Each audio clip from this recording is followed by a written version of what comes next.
OK, alors on va commencer. Alors bonjour, je m'appelle Jean-François. Je suis le fondateur de l'organisme pour l'amour du français. Nous, notre mission, c'est d'inspirer les gens au Québec d'assumer la langue française en affaires. Pour nos amis français, ce qui se passe au Québec en lien avec la langue est un peu différent qu'en France. Ici, la langue française est en situation minoritaire, notamment en affaires. Et lorsqu'il n'y a qu'une seule personne qui ne parle pas français dans une réunion, immédiatement, on se tourne vers l'anglais pour des réflexes étranges. Donc, on a trois dossiers. Le premier, c'est soutenir les gestionnaires et les employés à assumer la langue française comme langue de réunion. Donc, c'est des conférences, des programmes de francisation. Le deuxième dossier, c'est aider les anglophones à assumer leur accent et leurs compétences linguistiques.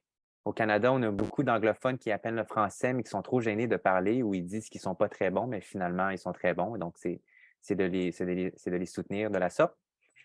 Et le troisième dossier, c'est celui de l'écriture inclusive. Et donc, nous, on se positionne en défaveur de l'adoption de cette forme d'écriture. On est là pour parler de ça aujourd'hui. On offre des conférences comme ça, mais aussi du coaching individuel ou des ateliers. Tout ça est bien sûr en lien avec la langue, mais aussi avec surtout l'individu. Donc, on ne s'intéresse pas nécessairement aux politiques ou au droit. On s'intéresse à l'individu parce qu'au final, en gestion, ce sont les individus qui opérationnalisent les idées. Donc, c'est eux qui ont des enjeux sur cette question-là. Moi, je suis à la maîtrise à HEC Montréal, qui est une université de gestion. Et puis, j'en suis à ma deuxième maîtrise. Et je vais me permettre l'anecdote pour vous expliquer pourquoi j'ai décidé de créer l'organisme pour l'amour du français. Moi, à l'âge de 15 ans, j'avais des troubles d'apprentissage. J'ai grandi d'une mère anglophone, dont c'était sa sixième langue, et d'un père francophone. Et puis, j'ai fait toute mon éducation en français.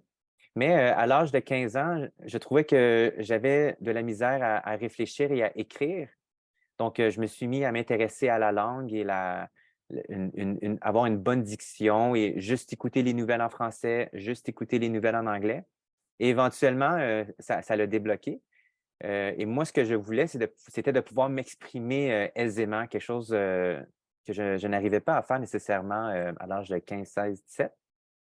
Ensuite, j'ai fait mon collège, mon université en français. J'ai fait mes projets artistiques en français. J'ai travaillé en vente, en marketing, en tourisme, principalement en français. Donc, euh, les liens interpersonnels sont très importants. La confiance envers moi en tant que vendeur ou en tant qu'expert est très importante. Donc, les communications, pour moi, c'est mon outil et ma parole également. Euh, à l'été 2021, alors que je commençais ma deuxième maîtrise, tout excité de retourner à l'université, j'ai reçu un premier courriel de l'asso étudiante écrit en écriture dite inclusive. Et après ça, j'ai reçu d'autres courriels de mon institution écrits en écriture dite inclusive et je n'arrivais pas à lire. Et moi, ça m'a complètement choqué parce que ça fait très longtemps que je travaille mon français.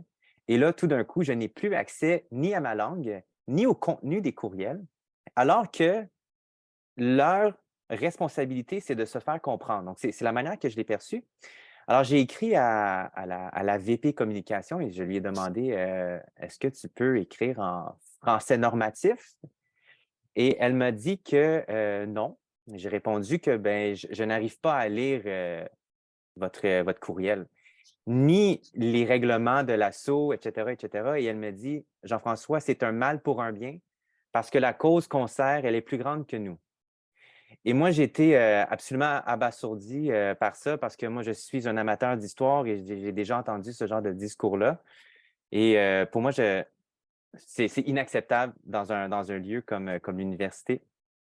Après ça, j'ai également eu la chance de discuter avec la direction d'HEC et on me dit qu'il y a un consensus sur la question, alors que quand j'en parle autour de moi, il n'y en a pas, ou il ne semble pas y en avoir. Donc, est-ce qu'à quelque part, on ne se tient pas avec les mêmes gens? Donc, c'est une question à se poser. Par la suite, je suis allé voir la thérapeute à l'université. Je dis, ah, j'ai de l'anxiété là-dessus, je ne suis pas capable de comprendre, je ne sais pas quoi faire. On me dit que c'est pour une cause plus grande et elle me dit, mais Jeff, peut-être qu'il faut simplement accepter les choses comme elles sont et te concentrer sur tes études. Et moi, je me suis dit, ça, c'est une mentalité de lâche parce que quand il y a quelque chose qu'on n'aime pas, il faut s'intéresser à la chose et trouver des solutions.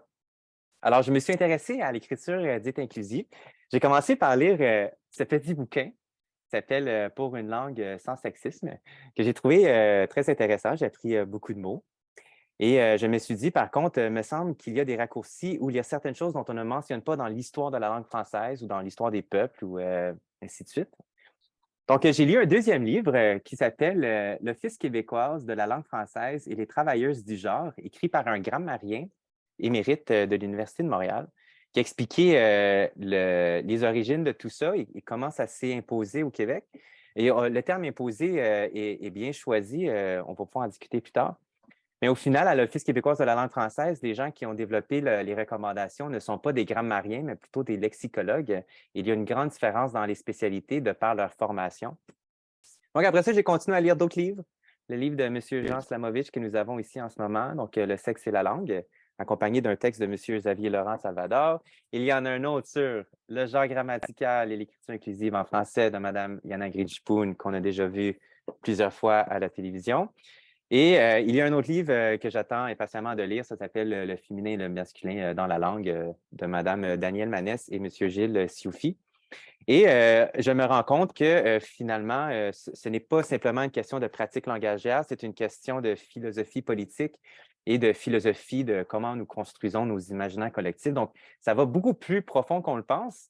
Ah, donc, quand on me dit, JF, c'est une cause plus grande que nous tous et que c'est pour la représentation de ci et de ça, moi, j'entends une espèce d'acouphène en même temps et je me dis, on va voir qu'est-ce que la science dit. Et j'ai trouvé très difficile de trouver des sources scientifiques ou dans le fond des discussions en ligne sur YouTube ou dans les médias. Et c'est souvent des débats de sourds. Et ça s'envoie surtout, c'est surtout des conversations de rhétorique politique pour savoir qui va insulter de manière créative le mieux notre opposant. Et je trouve ça un peu dommage parce que lorsque nous avons des experts qui doivent prendre une décision, c'est important qu'ils puissent se baser sur des faits, donc un lieu commun qui s'appelle la science, sur le vrai et le faux, sans crainte de représailles.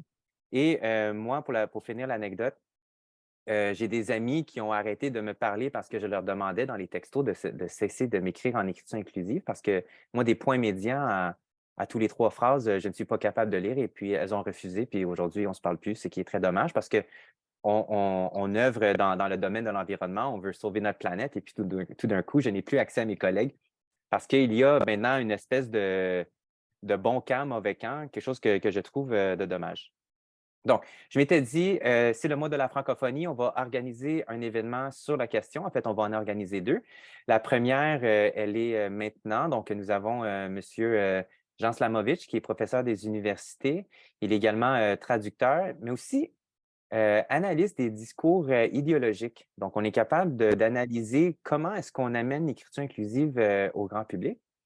Nous avons Guillaume avec nous, qui est fondateur de l'Association française Non à l'écriture dite inclusive. Donc, peut-être que vous avez entendu parler de cet événement-là sur Facebook. Donc, il est le créateur de ce groupe-là.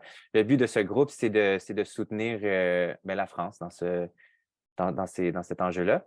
Et puis, nous avons également Sophie Piron avec nous, qui est professeure titulaire à l'Université du Québec à Montréal, qui est linguiste et qui s'intéresse, dont ses recherches portent surtout sur la grammaire. Donc, je pourrais vous dire beaucoup plus de choses là-dessus. Je pourrais vous parler plus sur le mois de la francophonie. On a organisé beaucoup d'événements et tout. Je vous invite à visiter notre site web pouramaurfrançais.org. Mais pour l'instant, nous allons nous concentrer sur la science en tant que vrai nerd, comme nous le sommes. Et puis, voici l'ordre du jour. Donc, ce qu'on va faire, c'est que d'abord, M. Jean Slamovitch nous a préparé un exposé sur les origines de l'écriture dite inclusive, la notion de représentativité dans la langue et le symbolisme qu'on peut lui donner. Ensuite, M. Guillaume va nous parler de Gigax, qui lui, on en parle très peu, mais beaucoup de gens Alors, le citent. Lui, il a amené ses talents de statisticien à la question. Et puis, oh. Sophie Piron va nous parler de son tout nouvel article sorti du four, tout fraîchement sorti du four, qui s'appelle la masculinisation contre-argumentaire contre le E. Désolé, Sophie, vous pourrez relire le texte, le titre de votre texte lorsque viendra votre tour. Mais ce qui est intéressant avec nos trois présentateurs, c'est qu'on prend le temps surtout d'évaluer la méthodologie employée par nos amis tenants de l'écriture dite inclusive, donc Madame Bienot, Monsieur Gigax et tous les gens qui agissent comme porte-parole. Avant de passer la parole à M. Slamovitch, deux points d'ordre. Donc, le but aujourd'hui, c'est d'avoir un regard légitime et honnête sur la question, quelque chose qui est difficile à avoir en gestion. Donc, c'est pour ça qu'on prend une approche scientifique. Donc, tout ce qui est des remarques ou des remarques moqueuses, moqueuses, ou des jugements de valeur, on s'en est fait un devoir de réserve pour qu'on puisse se concentrer sur les faits, mais pardonnez-nous d'avance si on en échappe quelques-unes parce que je pense que ce sujet nous irrite quelque peu. Et le deuxième point, c'est en termes de définition, ça va être mon mot dans le fond scientifique. J'utilise l'expression l'écriture dite inclusive que j'emprunte à M.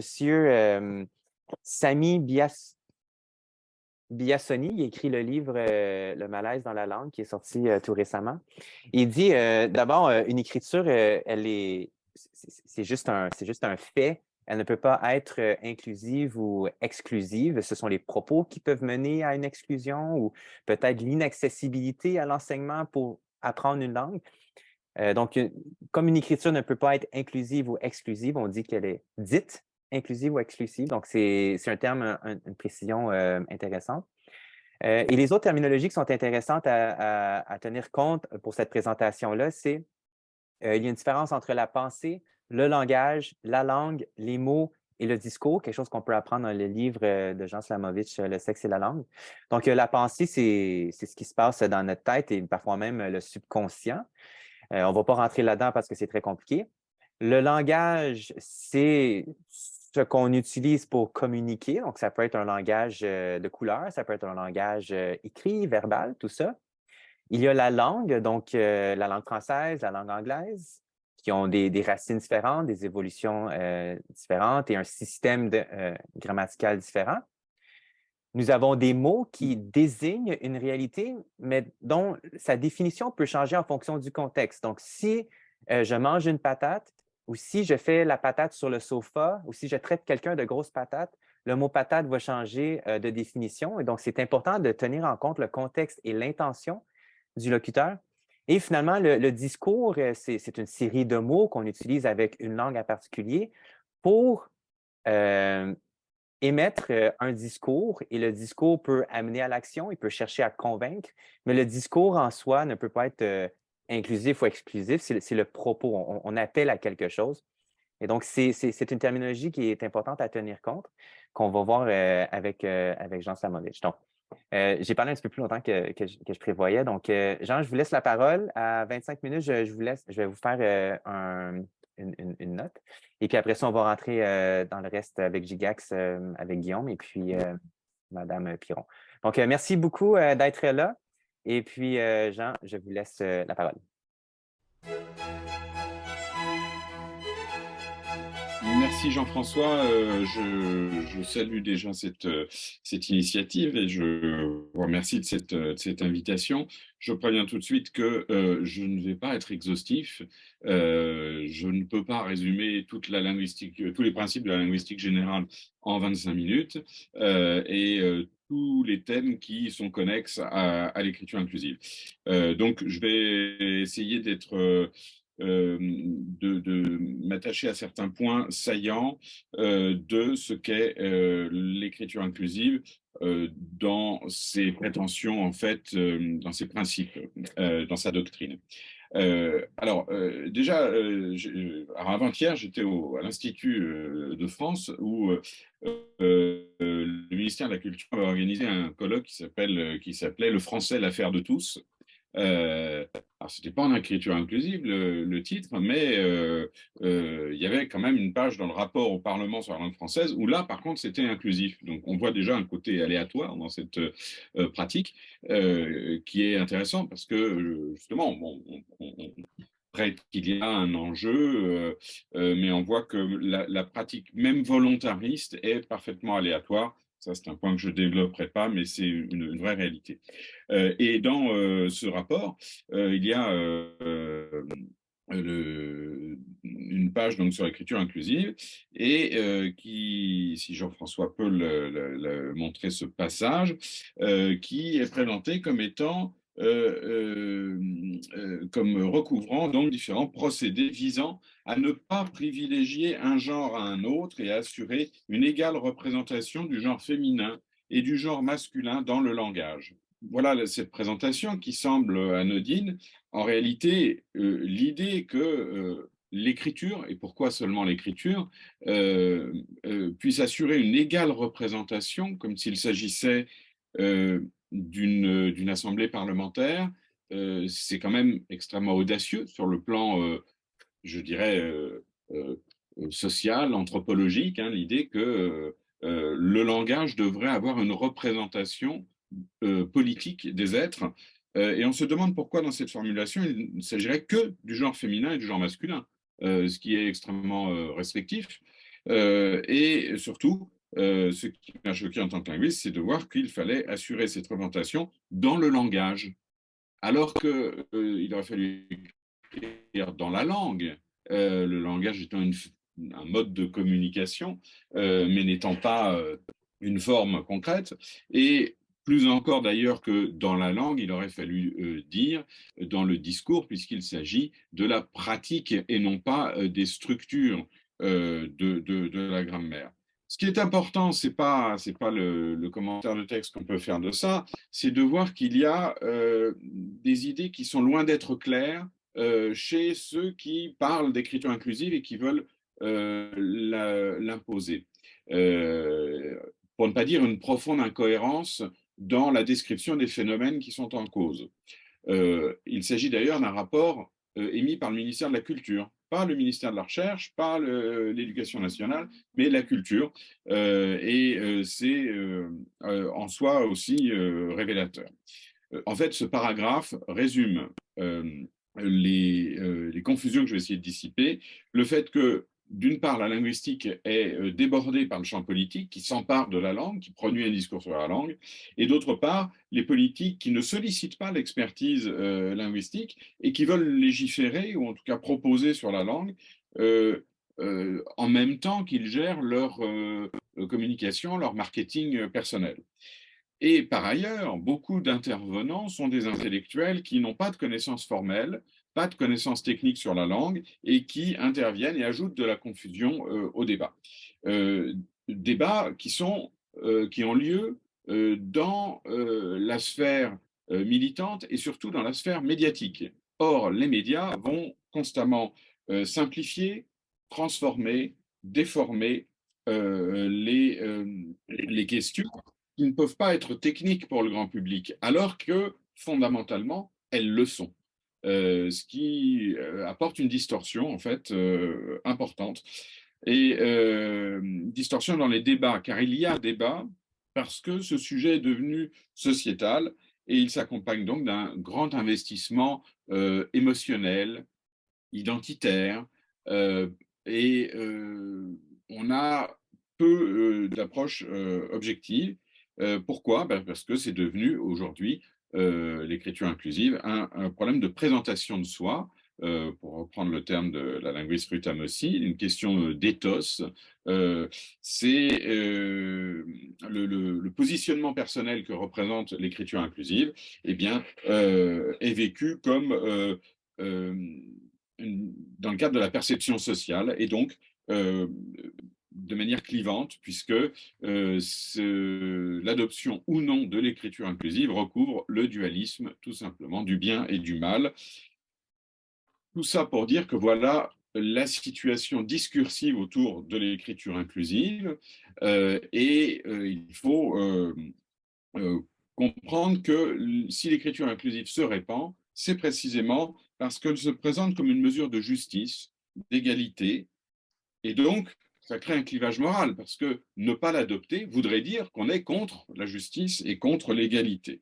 Euh, Sauf que dans le champ scientifique, il n'est pas admis de trancher une question en invoquant des principes de vertu ou de morale. Ça n'est pas un principe qui permet de décrire des phénomènes. Alors, il y a à la fois beaucoup et très peu à dire en réalité. Sur le plan social, sur le plan de l'analyse argumentative, sur le plan de l'analyse idéologique, mon développement pourrait être très très long. Sur le plan strictement linguistique, ma conférence devrait faire moins d'une minute et demie, parce que fondamentalement, c'est un non-problème. Je vais faire la minute et demie, voilà. L'écriture inclusive repose fondamentalement sur une simple confusion rhétorique qui est de croire que le nom que l'on a donné à des signes, masculins ou féminins, correspond réellement à des personnes humaines. C'est prendre au pied de la lettre une métaphore.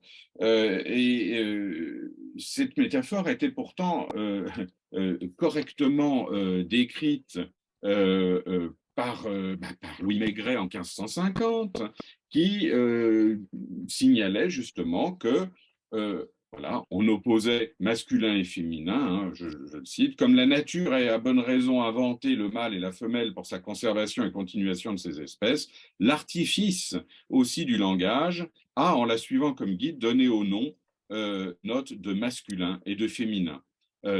C'est donc une analogie, c'est une façon de parler des signes de la langue. Ça ne veut pas dire que les mots sont les représentants d'êtres et certainement pas de sexe et encore moins de sexualité.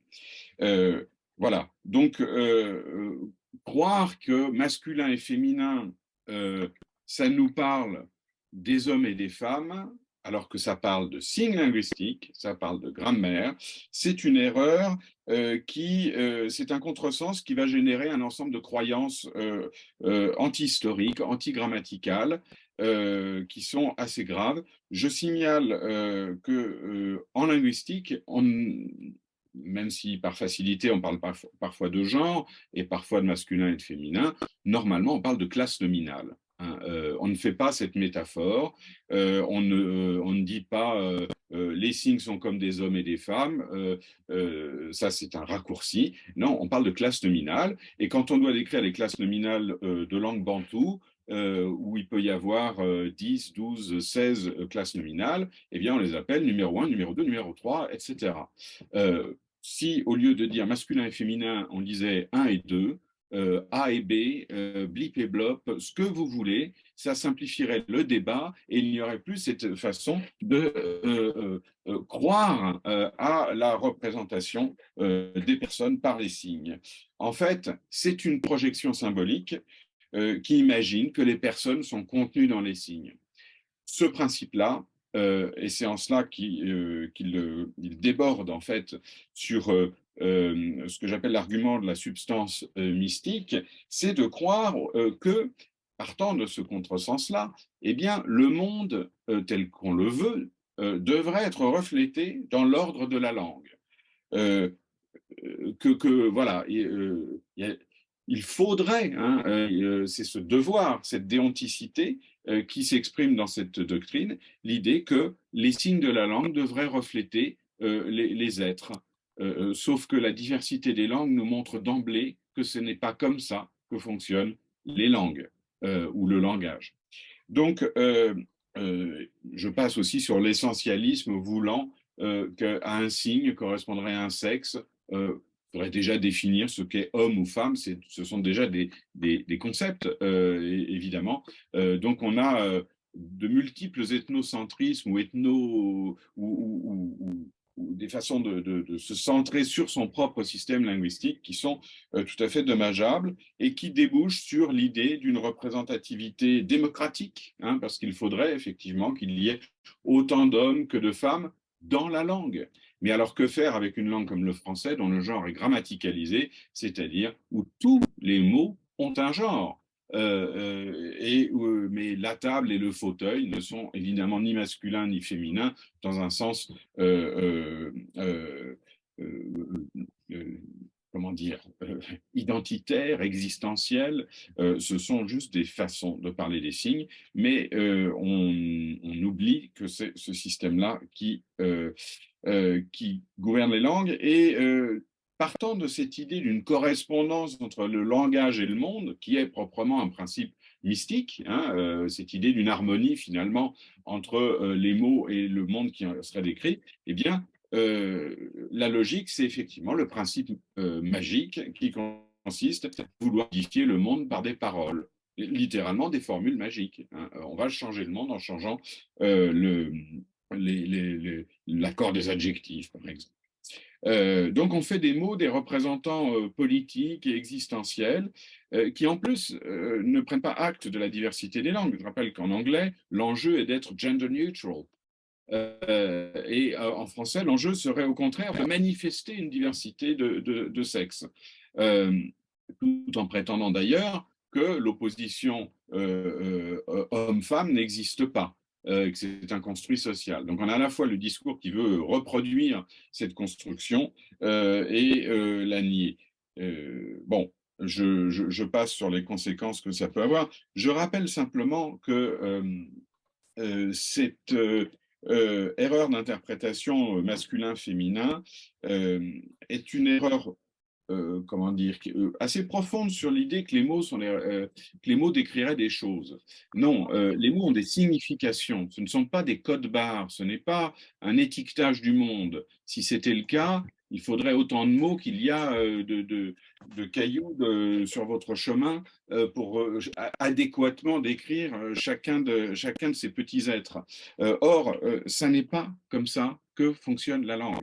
Hein. Un exemple tout bête qui n'a rien à voir avec ces questions de masculin et de féminin, analysé par le linguiste Pierre Cadiot, le mot école, hein, quand vous dites l'école est au bout de la rue à droite, ça désigne un bâtiment. Quand vous parlez de l'école impressionniste, ça ne désigne plus un bâtiment, c'est un thème esthétique. Bon, quand on dit il a été à l'école de la rue, là aussi, ce n'est pas une institution. Quand on dit j'ai fait une école de journalisme, etc. Vous voyez qu'à chaque fois, le mot école désigne un référent, un objet du monde, si vous voulez, abstrait ou concret, peu importe, mais à chaque fois différent. Tel est le fonctionnement du lexique. Le lexique ne représente pas des choses, mais au contraire, il se signale par sa plasticité, hein, ce que Pierre Cadieux appelle la théorie de l'indexicalité, c'est-à-dire le fait que voilà, on va se servir des mots comme de voie d'accès à la possibilité de construire une référence. Or, le positivisme croit que dans la forme des mots, il y aurait quelque chose qui représente des êtres. Donc, c'est une négation comment dire, de toute la recherche en sémantique lexicale. C'est une confusion aussi, je ne vais pas être théorique très longtemps, hein, mais c'est une confusion entre signification et sens, une confusion entre lexique et discours, une confusion qui a la création du lexique et élimine absolument tous les autres phénomènes. Le problème aussi, c'est que une langue, ce sont des milliers de phénomènes phonétiques, syntaxiques. Ce qui fait une langue, ce sont une quantité incroyable de phénomènes. Or, on fait comme si ce principe voulant que la langue doive être changée ne s'appliquerait qu'à la seule question du genre. C'est évidemment un biais de sélection de croire que le sujet qui nous préoccupe, on ne prend que ce sujet et on le plaque, on l'applique sur la langue. C'est aussi d'ailleurs réduire le lexique à la question de la seule désignation sexuelle. Ce qui est évidemment un problème parce que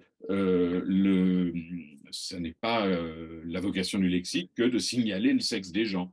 Là encore, quand on dit un fournisseur, c'est pas un homme, c'est une entreprise, ou ça peut aussi être un homme, ou ça peut aussi être une femme, peu importe précisément, un fournisseur décrit une fonction sémantique qui est de fournir et pas du tout de signaler ça n'a pas pour intention de signaler un sexe. Et bien sûr, on peut parfaitement dire ce type est une nullité, hein, nullité est au féminin, ben, ça s'accorde avec un sujet masculin, ça n'a évidemment aucune incidence représentationnelle, et inversement, dire d'une femme qu'elle est un célèbre mannequin, le fait que mannequin soit un masculin n'a absolument aucun impact évidemment représentationnel. Tout ça pour dire qu'il y a des configurations de sens multiples. Je passe sur les noms collectifs, bien sûr. Hein. Quand on dit une équipe de foot, on a un féminin singulier pour représenter une pluralité de personnes. Un orchestre, un parti politique, peu importe, les noms collectifs sont au singulier, alors que fondamentalement, ils décrivent du pluriel. Et c'est important le pluriel pour comprendre le genre, parce que justement, ça fonctionne de la même manière. C'est-à-dire que ce sont des catégories sémantiques de la langue, ce ne sont pas des réalités expérientielles. Hein. Quand vous dites tout le monde est venu, eh ben, tout le monde c'est au singulier, pourtant tout le monde, ça renvoie à une pluralité. Hein. Donc, ne pas pouvoir distinguer des catégories morphologiques, les formes de la langue, des dimensions sémantiques, et dans ces dimensions sémantiques, ne pas distinguer entre le potentiel de signification et le sens que ça prend en discours, tout ça, c'est le b.a.-ba de la linguistique. C'est pourtant ce qu'ignorent volontairement toute la théorie inclusiviste. Ces théories partent de l'idée que c'est devenu vraiment complètement doxique, c'est la doxa admise, la langue façonne nos représentations. Voilà, on dit ça tout le temps. On pourrait aussi bien dire l'inverse, que ce sont nos représentations qui façonnent la langue, ça ne serait pas moins vrai. Et surtout, à ce niveau de généralité, eh bien, tout est vrai, rien n'est vrai, ça ne veut absolument rien dire. En réalité, c'est tellement philosophique, en fait, comme formulation, que ça échappe à toute démonstration par des données. Guillaume nous parlera de M. Gigax, aussi bien dans Le sexe et la langue que dans Les moutons de la pensée, je consacre quelques pages à montrer ce que sont ces fameuses études qui démontrent que nous pensons au féminin, nous pensons au masculin, etc. Un chapitre aussi qui est dans Les moutons de la pensée qui s'appelle « Une étude montre que », et ça c'est devenu un argument rhétorique imparable quand on regarde comment sont construites ces études, avec des confusions conceptuelles, avec des projections incroyables, en demandant aux gens de choisir dans des listes de mots. Ça n'a absolument rien à voir avec une dimension très importante de la langue dont je dois vous parler. C'est ce qu'on appelle la dimension épilinguistique. C'est-à-dire que quand on utilise la langue, eh bien, en fait, nous ne savons pas ce que nous savons. Comme je vous l'ai dit, pour la diversité de sens du mot école, on n'a pas conscience, en fait, quand on emploie le mot école, à chaque fois, on a un référent différent. On n'en a pas conscience, mais en fait, on le sait très bien, c'est même comme ça qu'on utilise la langue. On appelle ça l'épilinguistique. Je cite le linguiste Antoine Quilioli, qui décrit cela comme une intense activité mentale non consciente, une rationalité enfouie, silencieuse, sans raisonnement lié à une pratique de confrontation publique. C'est-à-dire qu'il s'agit d'une dimension procédurale, automatisée, si vous voulez, et cette dimension-là échappe à ce que les psycholinguistes aiment bien appeler des représentations, sans jamais définir ce qu'est une représentation. En général, ça renvoie quoi? Une image, mais enfin, c'est insaisissable, une image, ou est-ce que c'est un discours? Est-ce que c'est une croyance? Est-ce que on ne sait jamais ce qu'est une représentation, ça n'est jamais théorisé, en tout cas, pas de manière satisfaisante. Et il faut donc bien comprendre que ces dimensions procédurales du fonctionnement, langagier, eh bien, voilà, de la même façon que nous activons le mouvement, sans avoir de connaissances en anatomie, eh bien, nous parlons sans solliciter des représentations politiques ou idéologiques. Si c'était le cas, ça serait un véritable embarras pour l'expression. Mais d'ailleurs, de la même façon que et nous disposons tous d'un corps et nous savons nous en servir, hein, nous savons tendre le bras, bouger la tête quand il le faut, eh bien, ça ne nous donne pas un savoir en anatomie. De la même manière, l'intuition qu'on peut avoir de la langue n'est pas un savoir. Et ça, sinon, ça mettrait tous les linguistes au chômage, ce qui serait dommage tout de même. Donc, cette dimension linguistique, il faut les inclusivistes transforment leur vision de la langue, leur projection, leur interprétation un peu sauvage, comme étant la réalité de la langue. Et ça, c'est là tout le problème, c'est qu'on est on est forcé de parler sur un terrain qui est mal configuré parce que on n'en a pas défini les contours, on n'a pas défini de phénomènes, on n'a pas défini de données, ou alors elles sont fabriquées à partir des préjugés qui sont ceux de psycholinguistes qui déclarent dans leur protocole de recherche vouloir faire tomber l'androcentrisme de son piédestal, ce qui n'est pas un principe descriptif scientifique, mais un principe moral et politique. Donc, vous imaginez bien que dans ce genre d'expérience, on aboutit au résultat qu'on a projeté. Donc, cette idée, comment dire, que la langue façonnerait nos représentations, elle est évidemment démentie. Souvent, on présente ça comme l'hypothèse de Sapir-Whorf. Mais Edward Sapir lui-même, je le cite, disait il est facile de démontrer qu'il n'y a pas de lien intrinsèque entre langue et culture. Des langues parfaitement étrangères relèvent d'une même culture et des langues très proches, voire la même langue, appartiennent à des sphères culturelles distinctes. On peut penser par exemple à l'anglais britannique et américain. Bon, il n'y a pas de... L'idée d'une espèce de déterminisme linguistique a été... ça fait partie des théories que justement la linguistique comme science a rejeté depuis bien longtemps, précisément parce que l'idée que la langue penserait à la place des individus, c'est une théorie mystique. Hein. Qui entraîne le déterminisme, c'est-à-dire que voilà, tous les membres d'une communauté linguistique penseraient pareil à cause de la langue qui les force à penser.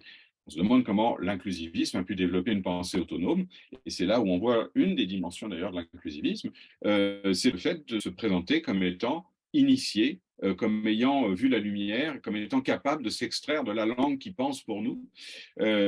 Mais j'insiste, ce déterminisme, hein, c'est une doctrine qui a été récusée et, avec tout ce qui concerne les jugements sur la psychologie des peuples. Hein. À une langue arriérée correspondrait un peuple arriéré, par exemple.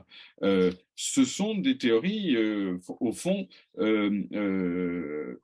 racistes, dans le sens où, voilà, on va dire, telle langue est sexiste, eh bien, à ce moment-là, ce peuple est sexiste. Est-ce que c'est possible de tracer un signe égal comme ça et de juger les peuples à partir de leur grammaire? C'est, là encore, assez énorme sur le plan doctrinal de proposer cela, et c'est évidemment fait de manière sauvage, c'est-à-dire sans données, sans théorisation, et ça aboutit donc à voilà, cette idée que il faudrait donc changer la langue pour changer le monde. Je passe sur toutes les contradictions. Il y a eu énormément comment dire, de tentatives. Il y a un économiste qui prétendait pouvoir indexer euh, euh, la capacité de certains peuples à épargner en fonction de leur système pour exprimer le futur. Évidemment, les peuples qui n'avaient pas de conjugaison au futur épargnaient plus parce qu'ils étaient angoissés de ne pas avoir de conjugaison de futur. Bon, il aurait trouvé le résultat inverse, on pouvait avoir le raisonnement inverse, ceux qui ont un futur épargnent, ceux qui n'ont pas de futur épargnent pas. Ce sont des théories qui relèvent de ce qu'on appelle en épistémologie l'infalsifiable. On ne peut pas montrer que c'est faux, on ne peut pas montrer que c'est vrai, parce que ce sont tout simplement des problèmes qui sont mal posés, qui ne peuvent pas avoir de preuves et qui relèvent de la vue de l'esprit. Encore 4 minutes, Monsieur Jean Slamovich. 4 minutes. OK. Eh bien, donc, euh, il faut comprendre vraiment que j'en suis quand même arrivé au point numéro un, hein, je le signale. Donc, il faut aussi comprendre comment fonctionnent les langues. Il y a le français quand même bien étudié. On ne peut absolument pas, même en adoptant cette question du masculin et du féminin, réduire le français à ça. Il y a justement beaucoup de fonctionnements neutres en français, hein. On a quoi qui s'oppose à qui, c'est-à-dire qu'on a des oppositions où l'opposition, c'est pas masculin-féminin, mais c'est humain, non humain. Bon, cela, ça s'oppose à celui et à celle, c'est-à-dire qu'on va avoir là trois genres dans ce cas-là. Donc, vous voyez, selon les formes, hein, selon les pronoms, les relatifs, etc., on va avoir un système qui, des fois, est binaire, des fois est ternaire. On va avoir des choses comme les gosses, ça crie tout le temps. Hein. Les gosses, c'est un pluriel, c'est repris par ça. Ça n'est évidemment pas. Il y a aucune correspondance à attendre sur le plan ontologique entre les formes et les êtres. Ça, c'est vraiment le fondement doctrinal de l'inclusivisme qui est parfaitement faux. Donc, si je devais résumer, je dirais que de ce point de vue-là, l'écriture inclusive, elle appartient à l'histoire de ce que Marina Jagiello a appelé les fous du langage. Euh, ça, toutes ces gens qui ont voulu inventer des langues, créer ce que Umberto Eco a décrit dans son livre La recherche de la langue parfaite, comme finalement recréer une utopie babélienne où on allait procéder à la réflexion du monde par la manipulation de la morphosyntaxe et des formules de politesse. Donc, c'est ce qui se passera, en fait, je peux vous le dire sans crainte d'être contredit, dans 1 ou 2 siècles. Des historiens de la langue et des historiens des idées raconteront à des étudiants incrédules que des partis politiques et des savants au XXIe siècle ont voulu changer la société en modifiant l'accord des adjectifs et des formules de politesse. Voilà. Je ne sais pas pourquoi nous passerons, mais certainement pas pour de grands savants. Voilà. Je m'arrête. Parfait. Merci beaucoup, Monsieur Slamovich, pour votre présentation.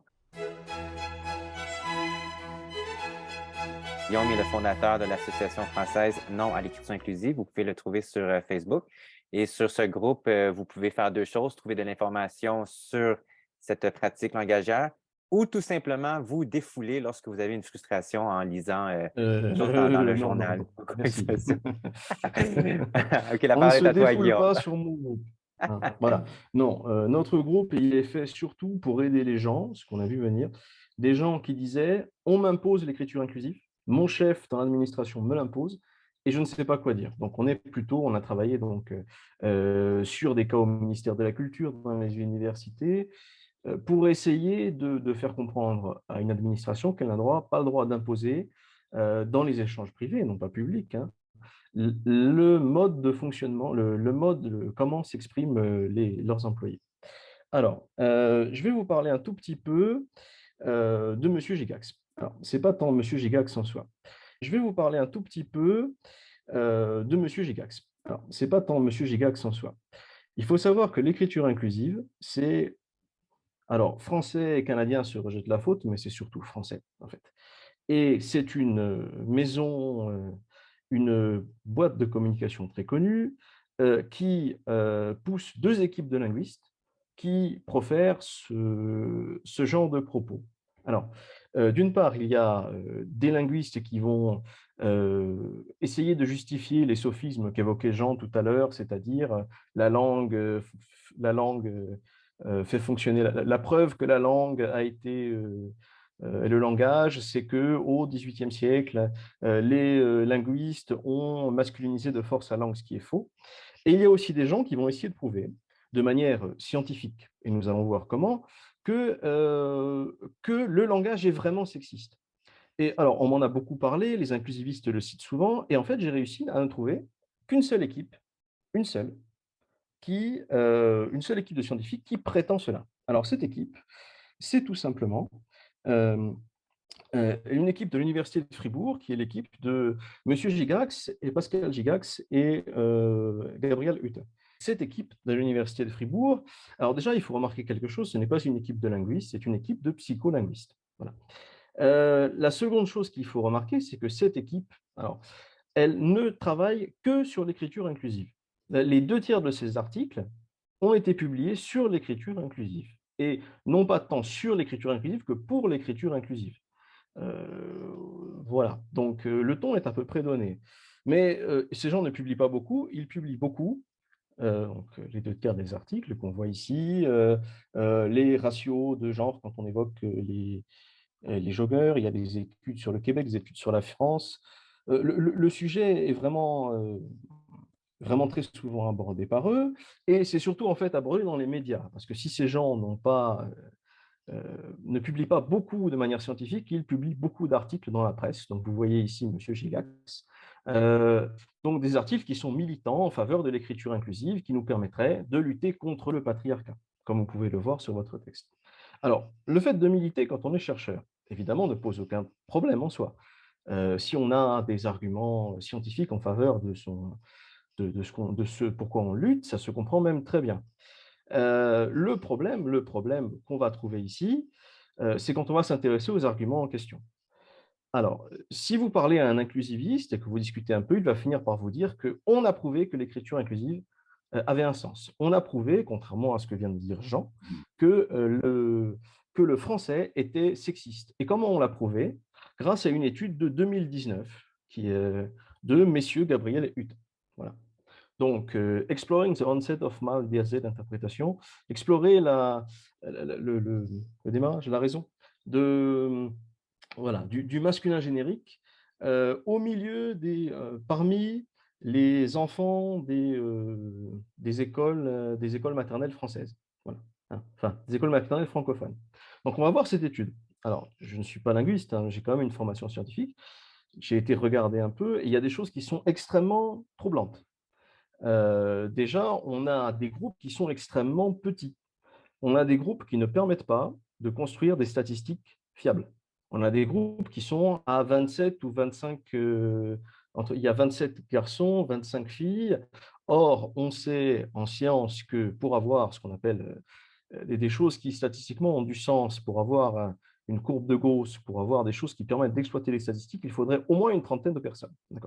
Ça commence à être déjà un peu étrange. Surtout qu'a priori, on est dans des cas où on pouvait trouver d'autres exemples. On se demande pourquoi on ne l'a pas fait, pourquoi on ne l'a pas validé par ailleurs.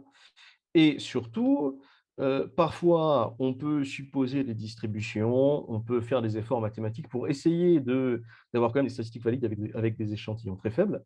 Là, on ne les a pas. On n'a absolument rien. On nous lance ce nombre très petit et il est censé signifier quelque chose. D'autant plus que cette étude est censée confirmer une autre étude dans laquelle il n'y a même pas 16, des groupes à 16 personnes, la moitié de ce qu'il faudrait pour avoir un début de validité scientifique à ce qu'on dit. Bon. Alors, autre problème, donc cette étude, comme elle est faite sur un nombre de personnes extrêmement réduit, elle ne peut mesurer que des grands effets. On ne pourra pas être précis. Or, on se rend compte que les effets qui sont mesurés, en gros, l'étude consiste à montrer à des enfants, prononcer le mot étudiant et en voir s'ils regardent plus sur la photo d'un étudiant homme ou femme, grosso modo. Cette étude, elle va décider que le langage est sexiste parce que les enfants vont regarder 20 millisecondes en plus le portrait de l'homme. On a donc des gens qui essayent de mesurer la mer précisément avec une règle rouillée. Il n'y a pas d'autre mot. Voilà. Et ces choses-là, ce qui est très étrange, c'est que non seulement elles se retrouvent partout dans le discours politique, qu'on les cite en permanence, qu'on les a citées au HCE en France, qu'on a essayé de les citer pour les imposer l'écriture inclusive, oui, mais que on a affaire à des gens qui, par ailleurs, tiennent des discours extrêmement étranges. On a affaire à des gens qui sont capables, pour prouver leur thèse, d'aller dire que des textes de Molière, et si vous voyez l'article de M. Gigax, sont incompréhensibles, alors que les textes de Molière sont étudiés partout en France. On a aussi, ces mêmes gens essayent de prouver que le masculin générique est un problème pour le cerveau. C'est-à-dire qu'en fait, la langue inclusive, les points E, points S que vous voyez, sont plus simples à utiliser, à conceptualiser que de simplement le français normal.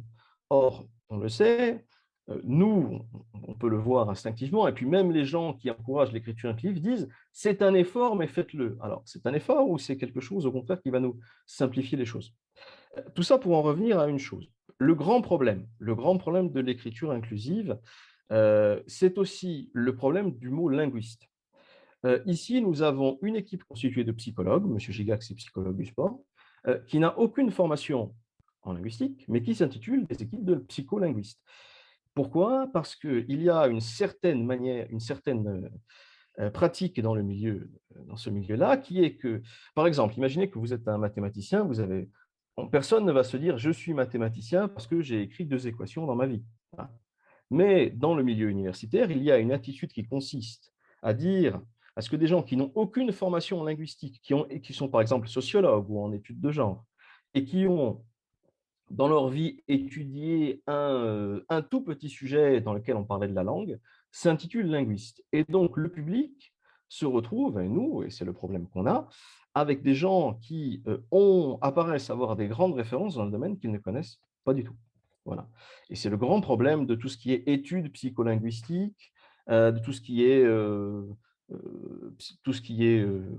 sociolinguistique. Il y a beaucoup d'affirmations de la part de personnes qui finalement n'ont beaucoup de militantisme et pas beaucoup de background dans la matière dont ils revendiquent l'expertise. Voilà, je pense que j'ai plus ou moins terminé. Parfait, merci beaucoup Guillaume pour ta présentation.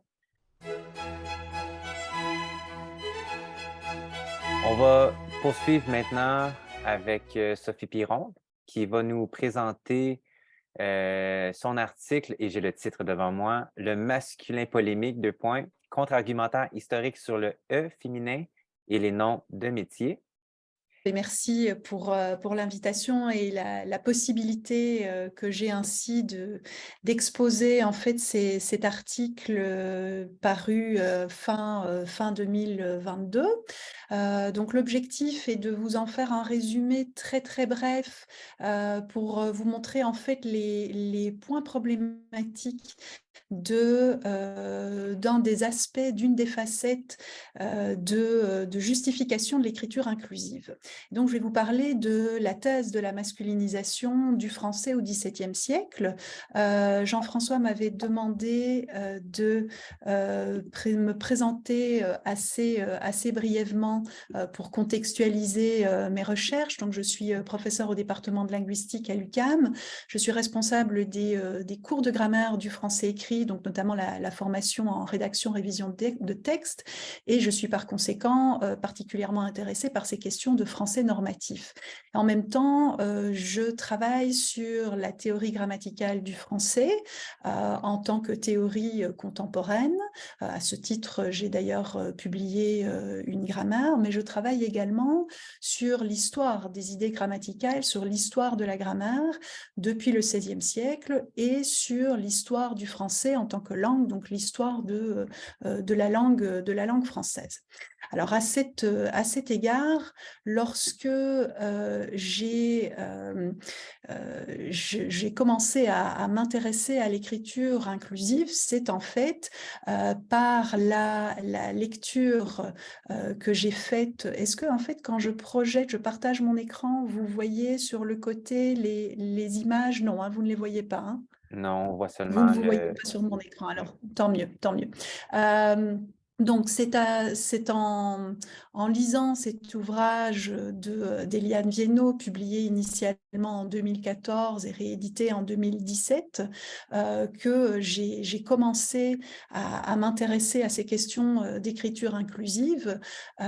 J'ai été particulièrement étonnée par la thèse qui était développée. Alors, cette thèse, centralement, donc pour la question historique, développe donc ce que Eliane Viennot nomme la masculinisation du français. Alors je reproduis ou je traduis plutôt en mes propres termes ce à quoi réfère la masculinisation selon Eliane Viennot. Donc il s'agirait d'un processus conduit par des hommes lettrés, donc des académiciens, des grammairiens, en tout cas donc des hommes lettrés, essentiellement à partir du XVIIe siècle, mais de manière plus globale au cours d'une période s'étendant jusqu'au XIXe siècle et parfois précédant un tout petit peu le XVIIe également. Ce processus conduit par des hommes était un processus qui consistait à délibérément modifier la langue en augmentant l'importance qualitative et quantitative du genre grammatical masculin. Donc qualitative en rendant le masculin plus important dans le système linguistique et quantitative plus important en tant que plus fréquent. Et donc tout cela aurait été fait au détriment du genre grammatical féminin. Et donc l'objectif était vraiment de transposer dans la langue une organisation de la société, et donc il s'agissait de dénier aux femmes une place tant dans la société donc, que dans la langue. Alors, cette thèse sur la masculinisation est initialement donc présente dans cet ouvrage grand public. Là où les choses sont particulièrement étonnantes, c'est qu'on se rend compte, quand on regarde les documents qui prônent l'écriture inclusive, une communication publique sans stéréotype de sexe, etc., on se rend compte que des documents produits par des instances des plus hauts niveaux, donc comme des instances gouvernementales, avec, vous voyez ici, le rapport du HCE, donc du Haut Conseil à l'égalité entre les femmes et les hommes, ou par exemple sur le site de l'Université de Neuchâtel, la page proclamant donc la nécessité d'une modification de l'écriture, vous trouvez en fait dans ces documents-là des références à cette thèse historique de la masculinisation, et donc des références qui sont tantôt explicites, tantôt implicites au texte d'Eliane Viennot, ou en tout cas aux conférences qu'elle donne. Et donc dans tous les cas, il y a des références à cette thèse sur la masculinisation. Il y a donc une accréditation de la thèse vraiment dans ce qu'on pourrait considérer comme les plus hautes instances. Je me suis donc intéressée de plus près à cette thèse pour en fait, dans la mesure où elle me semblait particulièrement étonnante et problématique. Je m'y suis intéressée avec mes compétences donc de linguiste et d'historienne de la langue. Pour vous résumer donc les quelques éléments qui relèvent de cette thèse dans cet ouvrage, Non, le masculin ne l'emporte pas sur le féminin. Eliane Viennot dresse la liste de 8 phénomènes linguistiques qui auraient subi une attaque à l'encontre du genre linguistique féminin. Et donc, en fait, cette attaque se serait poursuivie, étalée sur 3 siècles. Alors, vous avez donc notamment la question des rimes dites masculines et féminines en poésie, la question des noms de métiers, fonctions, statuts, la répartition en genre des noms inanimés, etc. Mon objectif de chercheuse est en fait de passer en revue au fil de mes publications ces différents phénomènes linguistiques et de présenter un contre-argumentaire, parce que ce que je voudrais vous montrer aujourd'hui assez rapidement, c'est que donc cette thèse de la masculinisation repose sur une démonstration faite par Eliane Viennot, une démonstration qui lui permet de justifier l'écriture inclusive, mais malheureusement la démonstration qui est menée et qui apporte donc un argument historique qui tente de solidifier l'écriture inclusive, eh bien cette démonstration est malheureusement défaillante. Et elle est défaillante sur 2 points qui sont en fait 2 points majeurs quand on fait de la recherche. La démonstration est défaillante d'abord sur le plan méthodologique. Donc, quand on fait une recherche, il est extrêmement important de soigner la méthodologie que l'on met en place. Donc, en fait, notamment la récolte des données qui vont être soumises à l'analyse. Alors, dans le cas d'Eliane Viennot, donc c'est le choix des ouvrages qui sont cités, leur nombre, le choix des mots soumis à l'analyse. Donc ça, ce sont des éléments qui relèvent de la méthodologie. Malheureusement, à chaque point de la démonstration dans laquelle s'engage Eliane Viennot, chaque point est méthodologiquement problématique et défaillant. Deuxième plan capital quand on fait de la recherche, c'est l'interprétation des données recueillies à la suite de la cueillette méthodologique. Là encore, malheureusement, l'interprétation que propose Eliane Viennot est défaillante. On se trouve d'abord face à une interprétation des données qui se fait sous le regard dichotomique d'un rapport dominant-dominé entre les sexes. Donc on a vraiment en fait une interprétation militante des données. Deuxième problème important par rapport à cette interprétation des données, c'est qu'il n'y a pas de contextualisation dans une histoire de la pensée linguistique. Donc dans cette question notamment du rôle social de l'Académie française, le rôle des grammairiens, notamment dans une société qui est encore peu alphabétisée.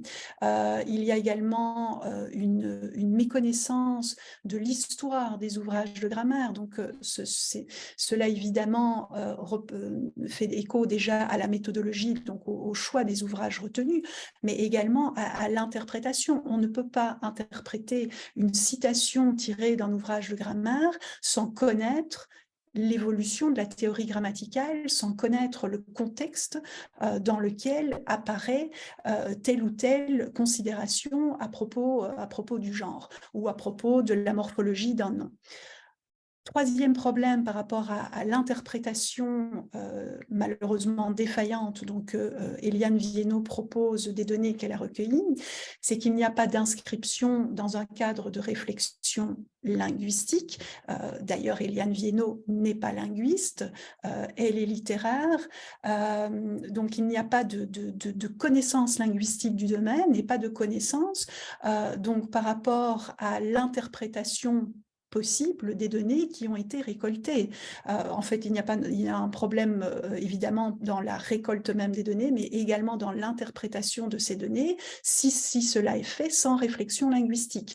Donc d'abord, les phénomènes qui sont envisagés n'engagent pas que le genre, et par ailleurs, il est capital d'avoir un certain nombre de connaissances par rapport à l'évolution de la langue française en tant que système, au-delà du genre, pour être en mesure d'interpréter ce qui se passe par rapport justement à ces questions qui engagent le genre. Alors, les 2 points sur lesquels je vais insister et qui sont en fait les 2 points qui constituent mon contre-argumentaire dans l'article auquel il vous a été fait référence, c'est premièrement la question des rimes masculines et féminines en poésie.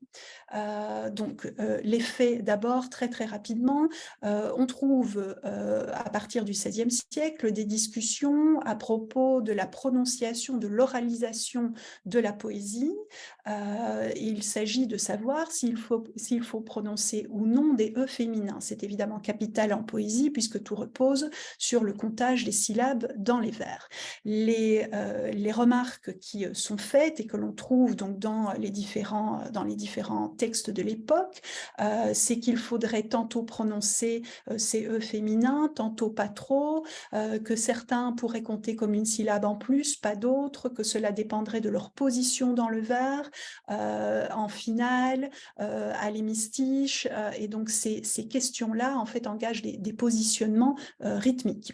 Alors je vous donne quelques exemples. Donc sans E féminin, vous auriez aimé et parti, et avec un E féminin, aimé et E, donc la forme féminine du participe ou parti. Alors l'interprétation de Viénot à partir de ces faits, de ces discussions, selon Viénot, donc tout cela vient soutenir la thèse de la masculinisation. Il y a eu des discussions qui montrent qu'on tente de diminuer le poids du genre féminin dans la langue et par conséquent le poids des femmes dans la langue, parce qu'en fait on dit que les E féminins ne compteraient pas trop dans la langue en poésie et ne devraient pas être prononcés.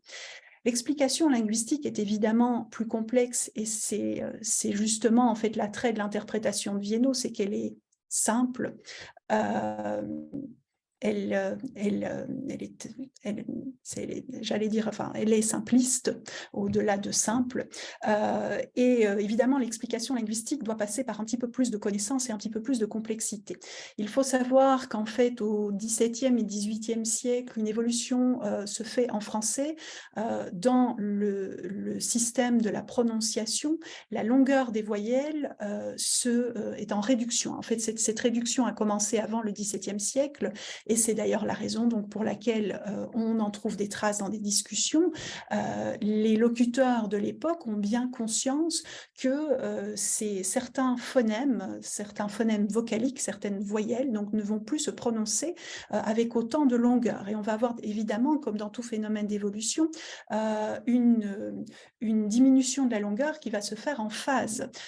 Donc par exemple, aimer va se prononcer aimer avec la voyelle suivie d'un E. Vous allez avoir ensuite une chute de ce E qui va allonger la voyelle précédente, aimer, et vous allez ensuite aboutir à une prononciation qui ne distingue plus totalement le masculin du féminin lors de l'oralisation. Alors évidemment, cette question de prononciation a forcément un impact en poésie, puisque fut une époque où la prononciation du E féminin était une prononciation particulièrement audible, prononciation qui par ailleurs peut rester présente dans certaines zones de la francophonie où on a conservé ce trait ancien. Et donc évidemment, les discussions en poésie pour le linguiste sont justement l'indice que la langue est en évolution et sont justement l'indicateur d'un passage entre une prononciation allongée et une prononciation non allongée. Donc en fait, c'est vraiment, on se situe dans un tout autre monde que celui que nous propose Viénot par rapport à l'interprétation de ces données. J'ai peut-être un petit peu plus insisté sur cette question du E féminin et du E masculin sans pour autant rentrer dans les citations proposées, dans toute la finesse de l'analyse, mais mon objectif était de vous montrer qu'il faut être en mesure de regarder les choses avec l'œil du linguiste, accepter qu'il y a une complexité dans l'évolution de la langue, mais que les témoins que l'on a, donc ces textes, ces discussions que l'on a, peuvent en fait plutôt faire référence à une évolution du système de la langue et que les locuteurs de l'époque en font part, mais en font part sans avoir une compréhension approfondie de ce qui est très exactement en train de se dérouler. Parfois oui, parfois pas, mais cela nous permet aussi de comprendre pourquoi on ne trouve pas non plus un discours qui proclamerait très clairement l'objectif de la masculinisation, parce que c'est quand même même aussi un autre problème.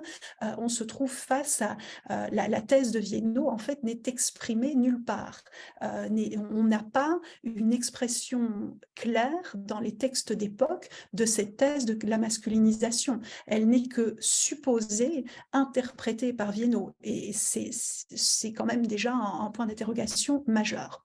Le second point sur lequel je passerai et qui est évidemment traité de manière beaucoup plus approfondie dans l'article cité, c'est la question des noms de métiers. Alors en fait, par rapport donc aux faits linguistiques, vous avez certains noms comme auteur, poétesse, qui sont discutés dans des grammaires, dans des textes, dans des lettres, donc dans des correspondances, et la question se pose sur la forme à utiliser au féminin, et on constate que certains mots semblent résister à cette mise au féminin. Alors Viennot postule la même interprétation que précédemment. L'explication linguistique est évidemment de nouveau un petit peu plus complexe. On se retrouve sur des difficultés morphologiques. En fait, les mots cités par Viennot appartiennent à un bassin de mots qui morphologiquement sont connus par les linguistes et par les historiens de la langue pour avoir été un petit peu réticents, un petit peu avoir posé un certain nombre de problèmes par rapport à leur suffixation du féminin. Il y a eu des hésitations par rapport à cette suffixation. Et par ailleurs, si l'on regarde, et c'est ce que j'ai commencé à faire dans l'article qui est cité, c'est qu'en fait, on voit un mouvement inverse dans les ouvrages de référence que condamne justement Éliane Viennot. Les dictionnaires qui consignent les mots de la langue et donc justement leur possibilité, leur déploiement paradigmatique, donc notamment le déploiement masculin et féminin. Les dictionnaires montrent à partir du XVIIe siècle une consignation de plus en plus importante du féminin. Alors évidemment, certains mots résistent, mais la tendance générale, c'est une tendance qui est une tendance vers la féminisation, vers l'acceptation et la proposition de mots féminins. De toute façon, cela s'inscrit également dans l'évolution de la lexicographie et de la métalexicographie. C'est aussi une discipline qui se met en place au cours du XVIe et XVIIe siècle, et donc la conception de la façon de consigner tout le potentiel de la langue dans un ouvrage de référence, c'est quelque chose qui se construit. Donc on constate par exemple que le fait de présenter le paradigme complet des mots dans les premiers dictionnaires, ce n'est pas un réflexe des premiers lexicographes qui mettent en place cette nouvelle pratique. Je terminerai donc avec cette brève diapositive de conclusion qui est une mise en garde. Donc l'évolution de la langue est complexe et elle nécessite un bagage de connaissances linguistiques pour pouvoir interpréter cette évolution et pour pouvoir interpréter les textes d'époque. Je comprends que la thèse masculiniste puisse être attrayante. En fait, elle est particulièrement simple et en fait, elle présente certaines caractéristiques des thèses complotistes, et elle est par conséquent attrayante, mais également malheureusement assez longue c'est assez long de devoir démontrer, de parvenir à démontrer qu'elle est mal fondée, ou qu'en tout cas, même plus simplement, la question est mal posée. Alors voilà, je m'arrêterai ici pour ce très bref aperçu du genre de recherche que je mène par rapport à cette thèse de l'écriture inclusive et de son argumentation historique. Merci beaucoup, Madame Piron. Très intéressant, très structuré. Là, je sais qu'on a dépassé le temps, donc avant de poursuivre avec la période de questions, j'aimerais remercier tous les gens qui ont assisté à la rencontre. J'espère que ça vous a éclairé sur certaines questions que vous auriez peut-être eu à voir. Merci également à M. Jean Slamovitch, à Guillaume et à Sophie d'être là. Je salue également mes collègues qui ont pris le temps de venir à la présentation. J'ai vu un commentaire sur l'invisibilisation des femmes. Je me permets de voir si j'ai compris ce que vous avez dit Jean et Sophie, si on fait une affirmation que dans un texte, on invisibilise les femmes, sommes-nous en train de commettre la même erreur que de confondre le sexe biologique et les catégories de mots? Et donc, cette question, elle est mal, elle est pas posable comme question puisque les postulats de base sont incorrects. Est-ce que en disant ça, euh, ça a du sens? Oui, effectivement, le problème de cette question de l'invisibilisation, c'est que c'est une métaphore. Visibiliser ou invisibiliser, ça n'a aucun sens pour le linguiste. Il n'y a pas, je dirais même que ça n'a aucun sens du point de vue de l'expérience sociale. Si vous dites un médecin pour une femme, vous voyez bien que c'est une femme quand même. Je veux dire, c'est pas une, il n'y a pas de problème visuel. Et la langue ne relève pas de cette question ophtalmique où on aurait une espèce de voilà de problème pour visibiliser les femmes. Donc c'est un outil communicationnel cette métaphore de la visibilité, invisibilité.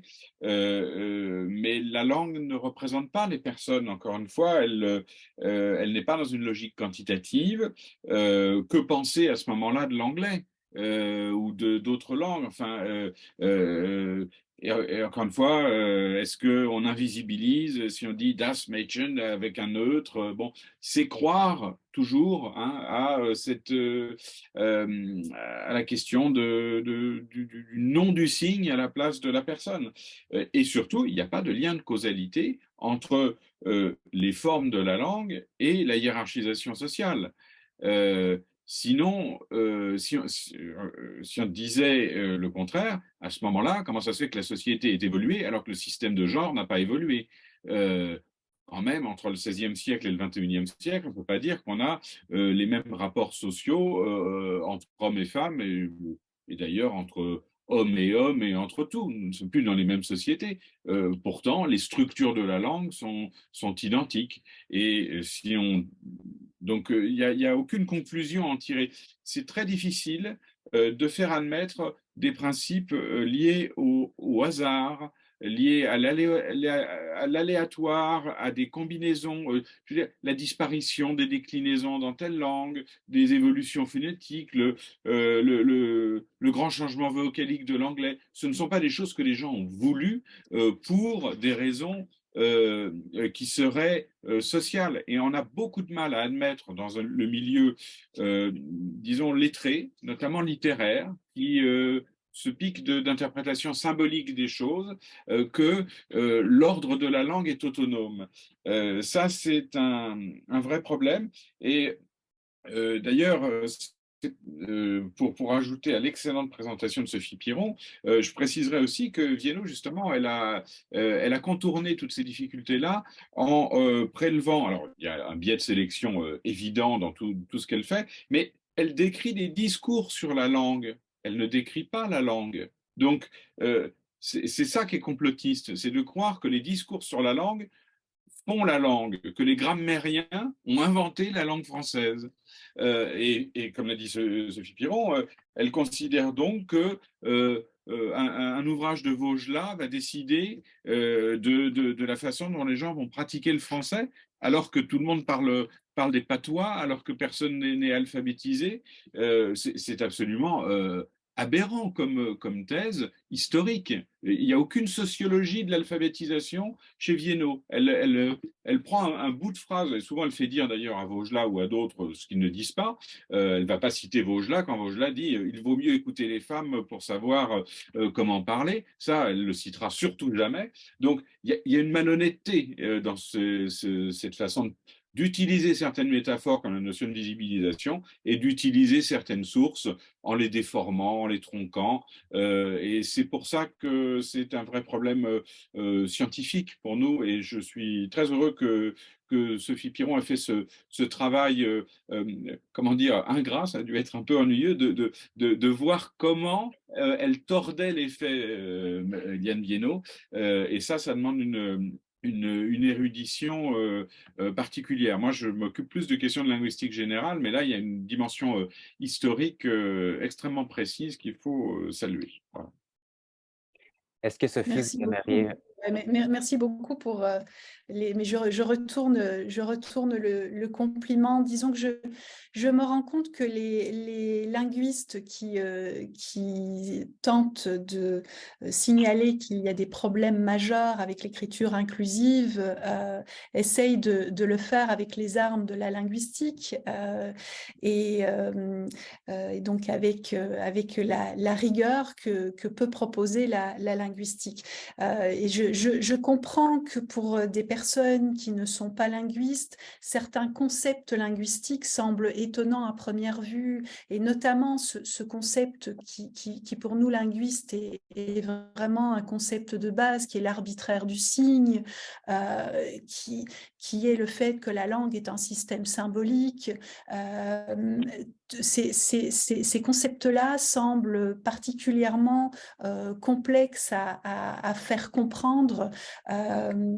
Un exemple que j'aime citer par rapport, donc, quand on parle d'invisibilisation des femmes dans le discours, c'est donc la langue n'est pas le reflet de la réalité, ce n'est pas un miroir de la réalité.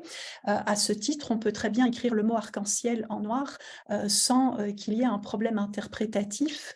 Tout le débat qu'il y a eu il y a quelques années sur le mot hashtag ou mot-clic qui devait s'écrire avec un trait d'union, alors que normalement, pour qu'un mot-clic puisse être un mot-clic, il ne faut pas de trait d'union, présenter le même problème de relation entre le miroir de la réalité et le mot. Et donc, il y avait cette confusion entre les deux plans, le plan du mot et le plan de ce à quoi il renvoie. Il y a par ailleurs aussi cette question du renvoi en contexte, enfin, qui pour les linguistes est également extrêmement important. Un mot ne déploie son sens qu'en contexte, et de ce point de vue-là, tous les tests en psycholinguistique sont des tests qui sont beaucoup trop hors contexte pour pouvoir représenter véritablement ce qui se passe dans le quotidien de la langue. Dans notre quotidien, quand on utilise la langue, on est toujours dans un contexte linguistique, un contexte situationnel, et tout cela vient apporter de petites touches qui s'accumulent et qui nous orientent vers telle ou telle interprétation. Oui. C'est très important ce dernier principe, c'est qu'effectivement, tous ces militants parlent des mots. Ils parlent Saussure avait écrit, hein, il faudra écrire un livre important sur le fait que s'occuper des mots est un obstacle à la compréhension de la science des mots qu'est la linguistique, parce qu'on voit comme ça le lexique, la féminisation, etc. Le lexique ne fonctionne pas comme ça. Il fonctionne sur le principe de ce que Sophie vient de décrire, qu'on appelle l'interconstitution syntagmatique. C'est-à-dire, pour savoir ce que veut dire un mot, il faut qu'il y ait le mot d'après. Si je dis « j'écris », vous ne pouvez pas savoir si ça veut dire je trace au tableau ou j'écris un roman policier. C'est-à-dire écrire et de la même façon, vous ne pouvez pas savoir ce que veut dire policier s'il n'y a pas roman pour dire tiens, c'est un genre littéraire, c'est pas un monsieur, etc. Et voilà, c'est ce principe d'interconstitution. On dirait qu'il est totalement négligé, comme est négligé d'ailleurs le discours. Il n'y a jamais de données discursives, il n'y a jamais de prise en compte du sens, et toutes ces expériences de psycholinguistique sont fondées sur des listes de mots, sur des réflexes, et jamais sur des productions réelles. Donc, elles sont pour moi faussées dès le début, Guillaume l'a très bien montré, elles ne sont pas représentatives ni dans leur quantité, ni dans leur protocole, et relèvent d'une conception effectivement, comme l'a dit Sophie aussi, de la langue qui est réduite à une espèce de caricature de langue et au choix de quelques phénomènes qui ont l'air significatifs, mais au fond, l'écriture inclusive, s'il n'y avait pas le mot autrice, on se demande quel exemple il pourrait mettre en avant, parce que c'est à peu près la seule chose qui est tangible dans leur argumentation. Et Sophie a bien montré que ce n'était absolument pas significatif. Super. Alors, il est 1h30. Je suis certain qu'on pourrait continuer pendant très longtemps. Je vais commencer par remercier encore M. Jean Slamovitch et Guillaume Pronesti, voilà, je ne dis jamais ton dernier nom, mais voilà, et Mme Sophie Piron pour vos présentations et votre générosité de votre temps, mais c'est également à tous ceux qui se sont présentés pour écouter. Pour le mot de la fin, j'aimerais aller sur un sujet dont on ne peut pas se dissocier, c'est-à-dire notre attitude lorsqu'on parle de la chose ou comment dire, lorsqu'on échange avec on va dire, des tenants de l'écriture dite inclusive. C'est certain que les gens ont le droit à leur opinion. Les gens, ils fondent leur opinion sur de l'information qui sont à leur disposition, mais aussi en fonction de la pression sociale, comme notamment la dynamique au travail et les opportunités qui nous sont présentées lorsqu'on prend une opinion ou une autre. Donc, je pense que c'est super important de tenir en compte que les gens avec qui on parle, c'est nos amis, c'est pas des ennemis, c'est des collègues. Et je pense que c'est très important de rester calme, à l'écoute, de ne pas rentrer dans les jugements de valeur ou les insultes parce que les médias l'ont déjà fait, on peut s'en passer. Et c'est toujours de les inviter à prendre connaissance, par exemple, d'un article de Jean Slamovitch ou de Guillaume ou de Piron, de leur partager l'article et de dire on peut s'en parler une autre fois. Les gens ont besoin de temps pour lire de l'information, mais aussi réaliser que peut-être que leur opinion n'est pas nécessairement bien fondée et changer d'opinion, c'est-à-dire avouer qu'on avait tort, est un exercice psychologique qui est en général très difficile pour nous, les êtres humains. Et souvent, quand on est trop agressif pour tenter de convaincre quelqu'un, on les pousse dans ce qu'on appelle la dissonance cognitive. Je ne dis pas que ces gens-là sont dans la dissonance cognitive ou que nous le sommes, mais en science, on a cette posture comme quoi c'est correct d'avoir tort et de changer d'opinion. Mais lorsqu'on est en gestion et on est en politique, c'est extrêmement difficile parce que on va être traité de métronome où on change d'avis tout le temps. Et donc, c'est d'y aller à petits pas et puis de bien comprendre leur argumentaire et de se rappeler que finalement, la théorie de l'écriture dite inclusive est finalement un château de cartes inversé. Donc, imaginez une pyramide à l'envers et qu'il suffit d'enlever la petite carte à la base, comme quoi toute cette théorie est basée sur la confusion entre une nomination ou une classe nominale ou le nom qu'on donne à une catégorie de mots et le sexe biologique. Donc, il suffit de partir de là et je pense que l'argument est gagné. Donc voilà. Donc, ça, c'est mon mot de clôture. Je vous invite également à aller voir donc le site pour l'amour du français. Je vais éventuellement créer une page Facebook juste pour les argumentaires contre l'adoption de l'écriture inclusive. Donc, ça, c'est un dernier petit point. On ne peut pas être pour ou contre l'écriture dite inclusive. On peut être pour ou contre son adoption ou son imposition parce qu'il est question ici de socialisation des gens à travers une pratique langagière et c'est super important. Donc, moi, je suis contre son adoption en organisation parce que nous ne l'adoptons pas en général. Et donc, lorsqu'on arrive dans un CA ou dans une réunion d'équipe où il faut lever la main pour passer un vote, les gens vont en général, la motion va être est-ce que nous adoptons l'écriture dite inclusive? Et puis vous votez, vous dites je suis contre l'adoption de cette écriture inclusive. Et si jamais les gens passent pour commencent à vous dire, à vous traiter de noms comme vous êtes sexiste ou etc., je vous invite à ne pas les poursuivre en diffamation et tout ça, mais vous pouvez les indiquer amicalement à la machine à café qu'il faut faire attention aux accusations qu'on porte aux gens lorsqu'on refuse une pratique langagière. Donc, sur ces mots, je vous remercie encore pour votre temps. Je mettrai éventuellement cette conférence en ligne. Mais d'ici là, je vous souhaite une bonne fin de journée à Montréal, une belle fin de soirée en France. Bon colloque, Madame Piron. Et puis, au plaisir de se retrouver à une autre conférence.